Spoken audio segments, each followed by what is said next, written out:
Being in a toxic male culture is really tough. I mean, I've been there myself. It's very difficult. Yeah, I mean, Rocket unfortunately is famous for a very difficult culture. And when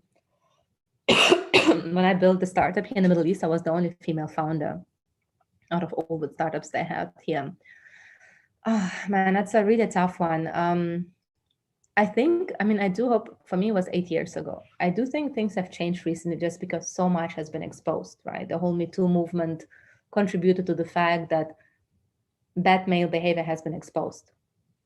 In some cases, it might have been justified, in some not. But, I think we moved to a more transparent culture. I think many startups have hired, what do they call them? Head of people, for example, right? So they're not HR anymore, but like head of people. So I think things have changed. And if I would be in this position now and I would want to move to, let's say, another startup, I would most probably, you know, message people on LinkedIn who are in that startup. I would look at articles. I would look at blogs. I would look at hashtag, that startup. What do people say about it? So there are ways to kind of understand, what do people say internally. I think there are websites as well where startups are being rated and people leave their experience openly and transparently as well, even if it's anonymous. So there are ways to find out, but I think it's really important to do your own due diligence, because when you join a startup, you give a lot of your talent, right? You give your time, it's your most precious resource. You give your talent, you're giving years of your life to something, and you need to be standing behind it, and they have to be standing behind you. So I think it's a very important decision to make, where to go. So I'd say, probably reaching out to people, like I said, asking them, looking, Googling, seeing what does the hashtag say.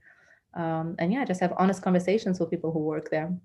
I think, we're all kind of connected by 6 people in the whole world. So I don't think it should be difficult to find anyone who works in a particular startup, unless it's like a two-man show and it's just being launched. But if you're talking about the growth stage, at least, I'm sure there are always ways to find somebody who works in that startup and just have an honest conversation, invite that person on coffee if it's in the same city, have a Zoom call. Nowadays, the silver lining of COVID is where we can connect very easily.